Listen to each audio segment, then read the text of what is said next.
Hi, and welcome back to Keipeki Sessions. I'm Nicole, and today I'm going to give you your fourth and final installment of our Black Music Month tribute, where we've been reading songs like literature, treating verses like poems, treating verse and chorus structures like short stories, and giving some analysis and history through literature, and showing you that a great song can hold a complete emotional arc in 3 minutes: a beginning, a turn, and an ending. Today, I want to ask a bigger question. We've broken things down into poetry and verse.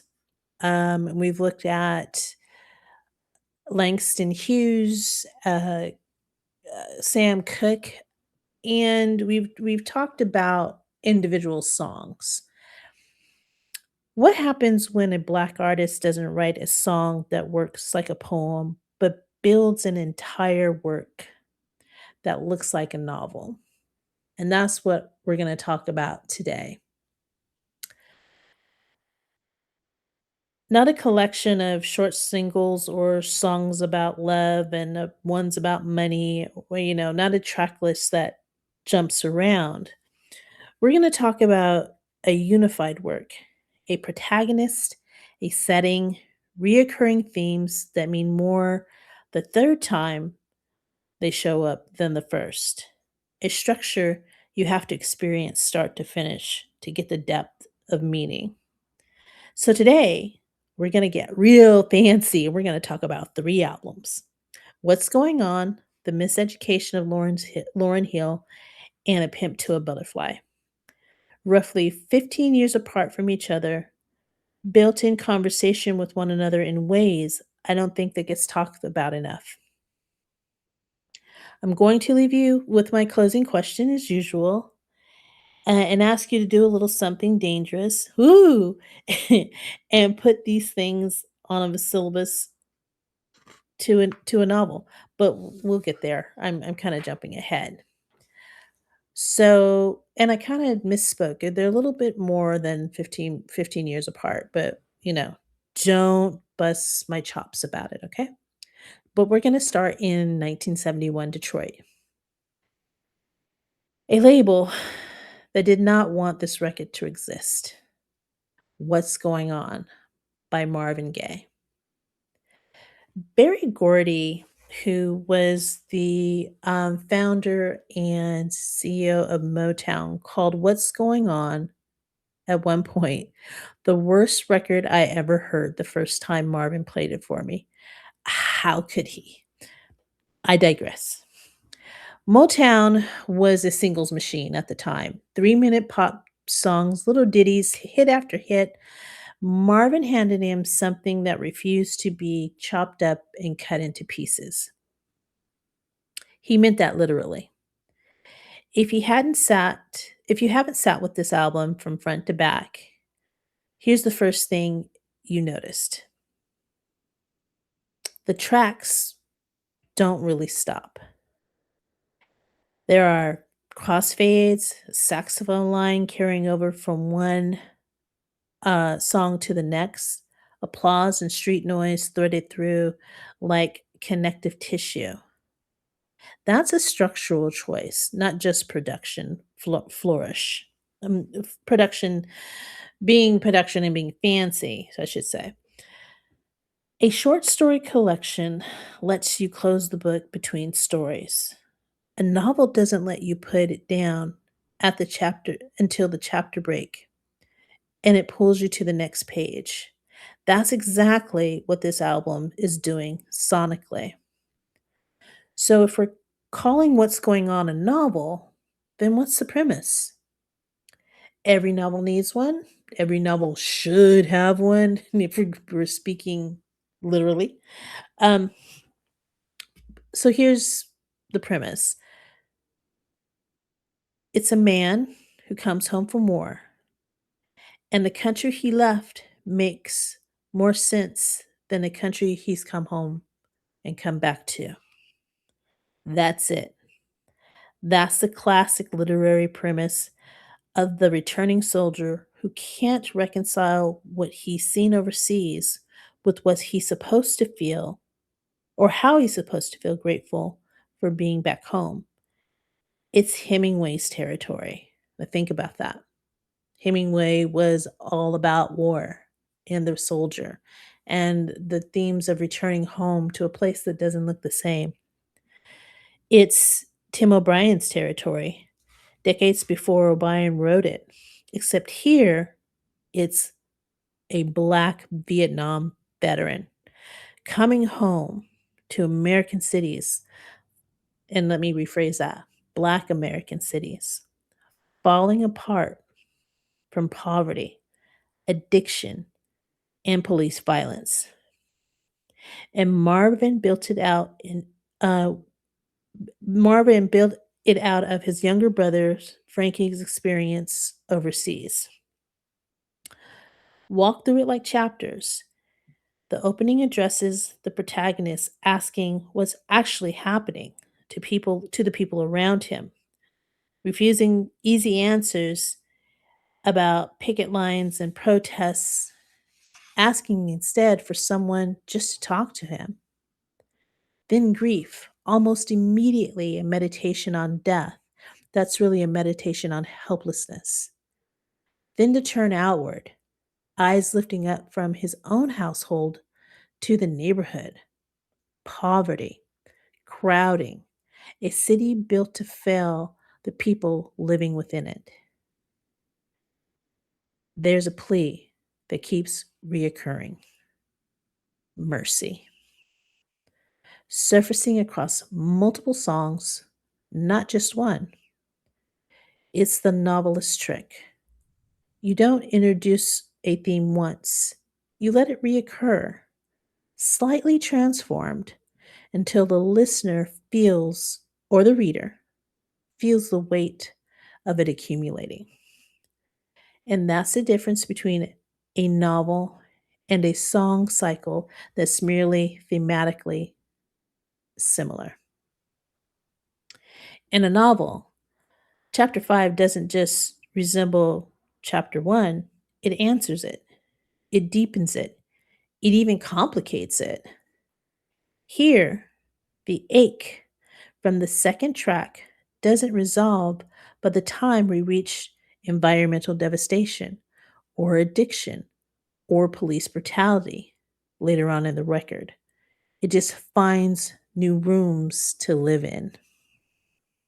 Every chapter returns to the same ache. That's the structure in one sentence.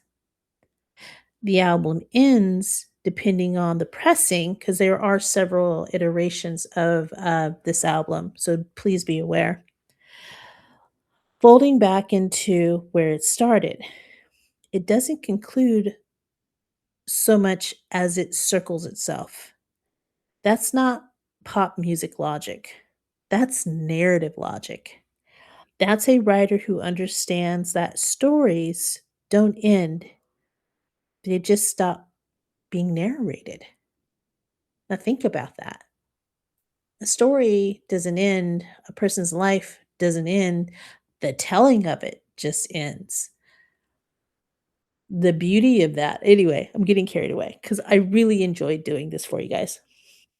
Um, so what kind of stood out and struck me was that this was 1971 inside a Motown subsidiary that was running like a factory. And we want to talk about the do wah, and there's nothing wrong with that. Motown was doing its thing and it was popularizing and creating music for a segment of society that it catered to. But Marvin essentially at that time forced this novel through a pipeline that was designed for singles. He fought for the unbroken sequencing. He fought to keep it one continuous listening experience instead of a track list you skip around. This was not the first time we'd seen this pattern. We're going to see it twice more in this discussion as artists insisting on long form, novelistic structure inside an industry built to reward the opposite. So hold that thought because even more liter even more happened about 27 years later on a record that puts you back into the classroom on purpose. And that record is The Miseducation of Lauryn Hill. Now, Lauryn Hill was 23 years old, stepping out from the Fugees to make a solo record. And the title is already doing the literary work before you've even heard a single note. Now, I am not going to get into the drama surrounding the writing of this album. We're going to look at it as a literary work, and we are going to discuss it as the writer or writers, I will say, wrote it. Now, for the purpose of this discussion, we are going to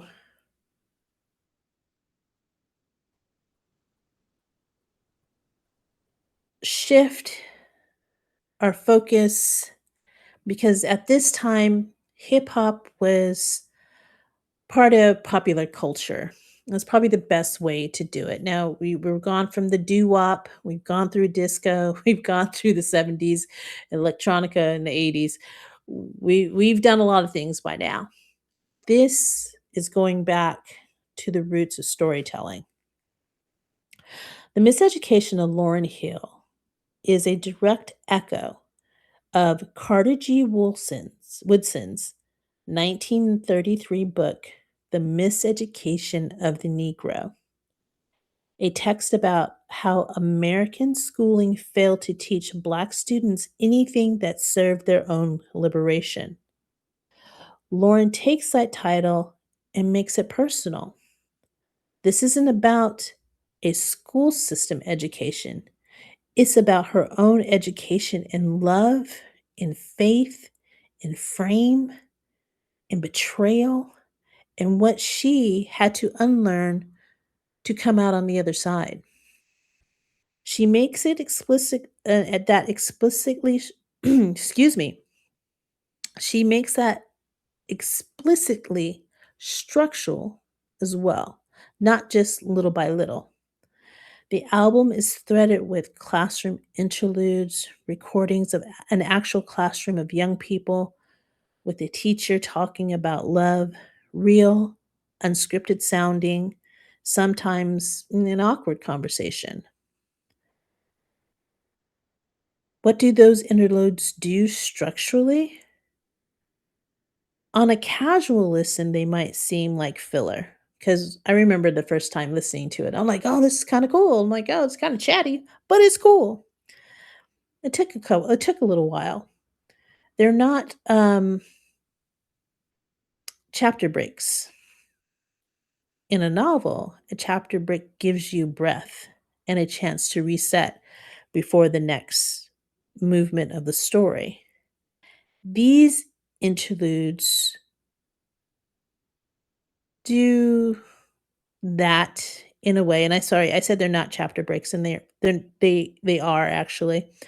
Um, I'm getting ahead of myself because I'm trying to remember everything I wrote down. um, the interludes give you a chance to catch your breath. They step outside the emotional intensity of the song and let the chorus of the younger, less burdened voices ask the same questions Lauren is answering in the song. What is love? Has love hurt you? Will you love again? It's almost a frame narrative, quote unquote. The students represent innocence asking the questions. The songs are the teacher, quote unquote, hard won, scarred answers, call and response, but stretched across the whole album instead of working within one track. Once you hear the interludes in that way, the arc of the record becomes really legible. You move through romantic devotion into betrayal, heartbreak, into the disorientation of public scrutiny and motherhood, into a spiritual reckoning and finally into something that sounds like self possession. A woman who's been knocked around by all of it and is choosing deliberately who she's going to be next. Now, as a term in there's a term called Bildungsroman, and you probably heard me say it in another episode. That's what this is. That's the little definition of a coming to age novel, structured around the moral and psychological growth of a protagonist from innocence and some hard earned maturity. So remember that name. If somebody ever talks to you about a novel of someone coming to age, you can be fancy and say, "Oh, that's a Bildungsroman." Yes. Anyway, I digress again. um, so we talked about the hard one on maturity, which is why this also reminds me of Zora Neale Hurston's "Their Eyes Are Watching God." Janie Crawford's whole novel is a woman moving through a series of relationships with men who tried to define her, silence her, idealize her, possess her, and the novel's real climax isn't a wedding or a rescue.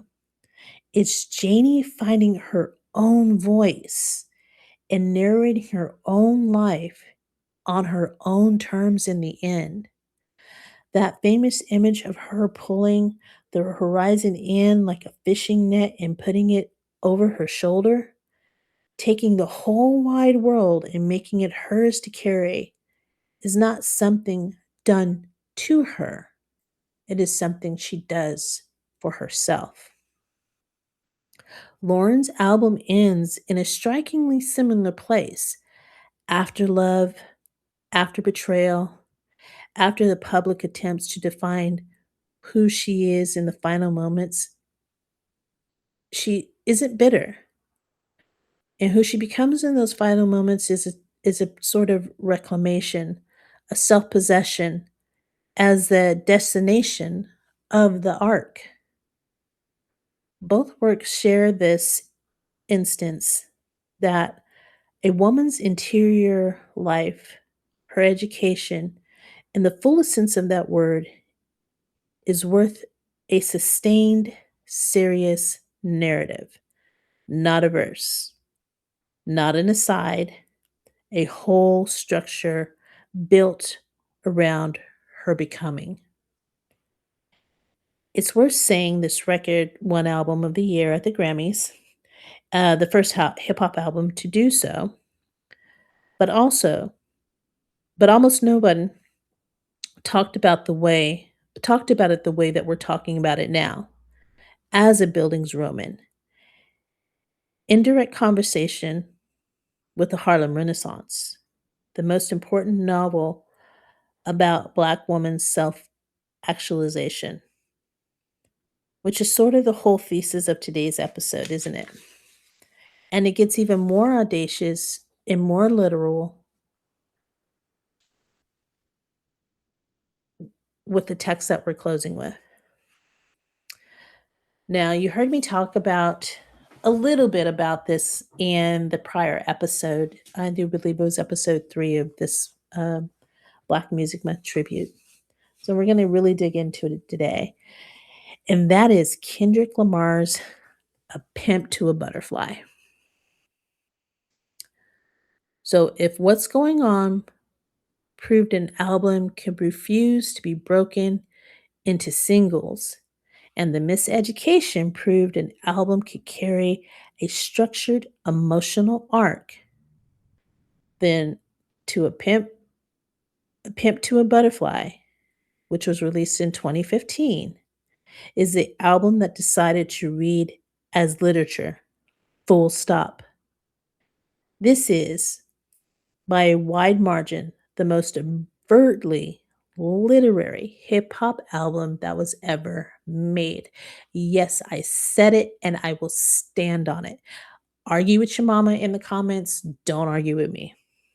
So, the clearest evidence that this is a literary poem, there's a piece of unspoken word writing that occurs across the record.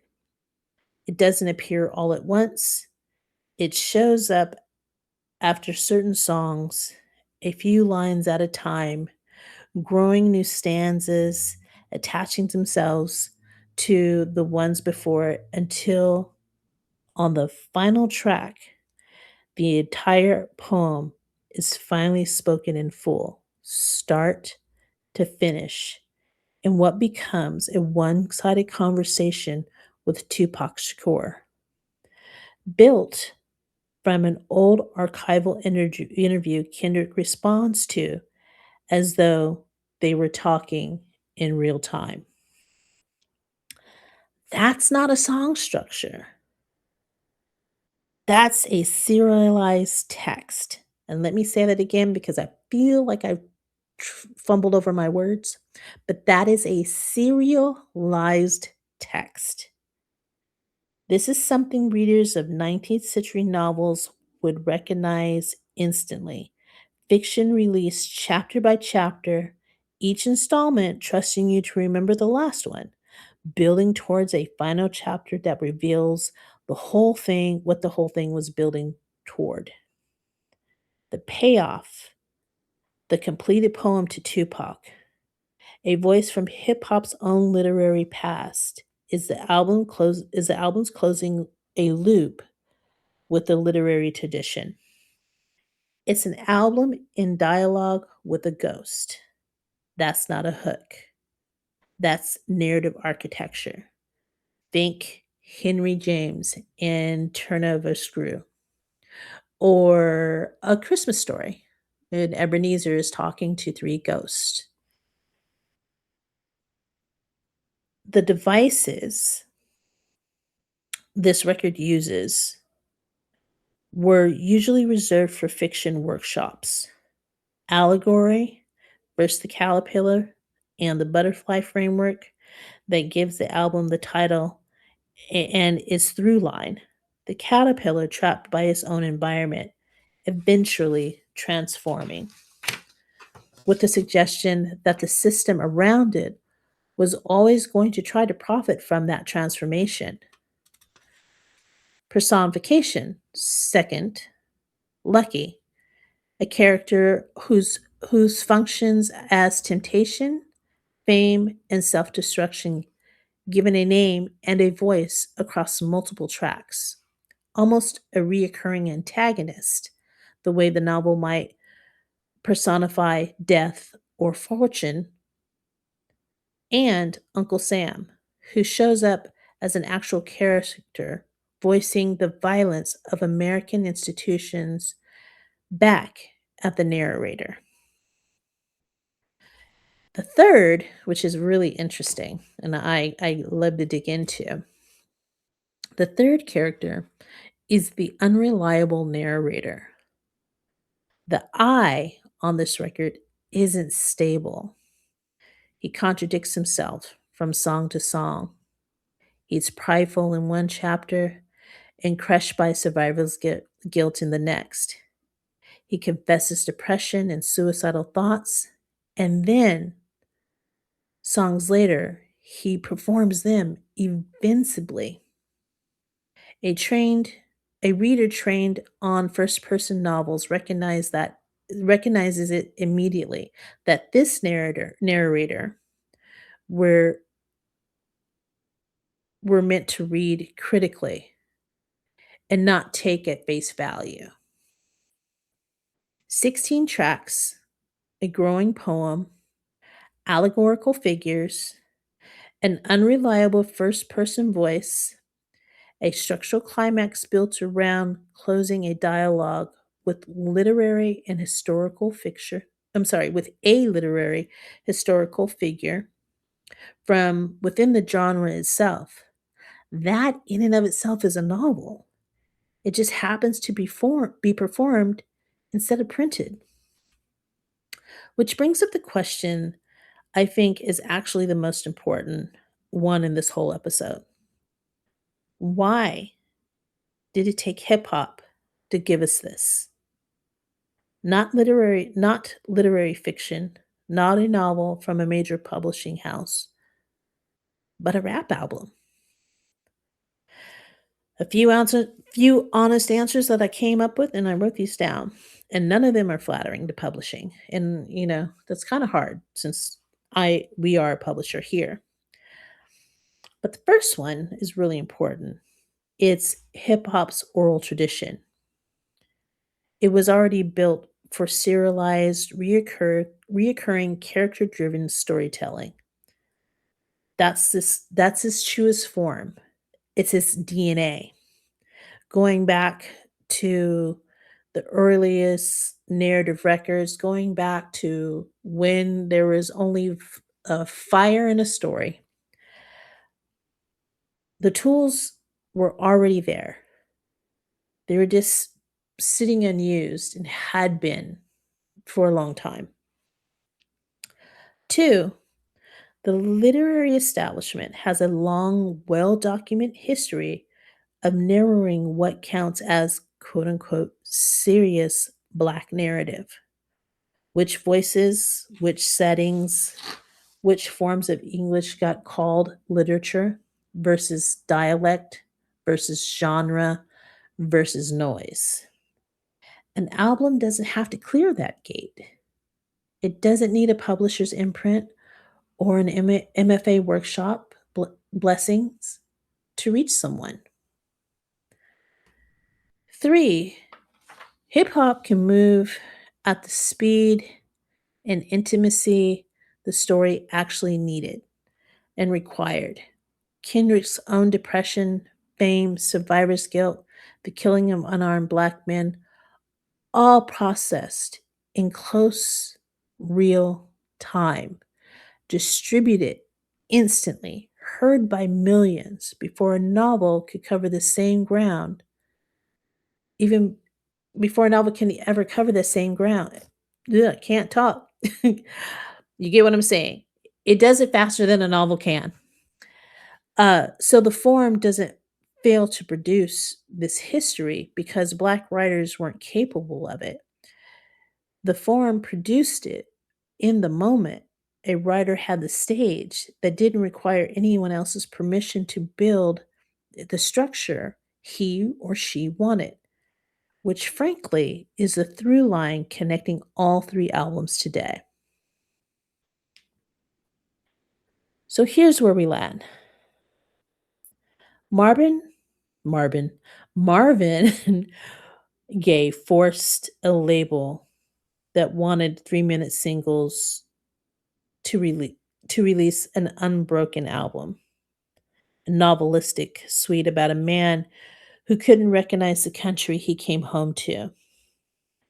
Lauren built a Bildungsroman with classroom interludes, standing in for chapter breaks, in direct conversation with Zora Neale Hurston. And Kendrick Lamar serialized a poem across 16 tracks and used it to finish a conversation with a ghost. None of these artists waited for a publishing house or a literature department or a syllabus committee to tell them that their stories could be read as literature. They built their own tradition, album by album, chapter by chapter. And this is, and it's been here all along. We just had to listen differently. Which brings me to today's discussion question. And I wanted you to actually sit with this one. And you don't have to answer me, but if you want to, our socials are open. If you could assign one of these three albums to a literature class, What's Going On, The Miseducation of Lauryn Hill, or To a Pimp to a Butterfly, which one would you choose? And just as important, what would you put next to it on the syllabus? What novel? What poem? What text is it in conversation with? The way The Miseducation is next to Hurston today. Tell me your pairing. Make your case. That's this episode. I hope you enjoyed our little segue into Black Music Month and literature. I'm actually recording this on the last day of June, which is June 30th, and it is the last day of Black Music Month. But as always, music is always around, especially Black music, because we are the structure of music anyway. So thank you for your time. I appreciate you. And until next time.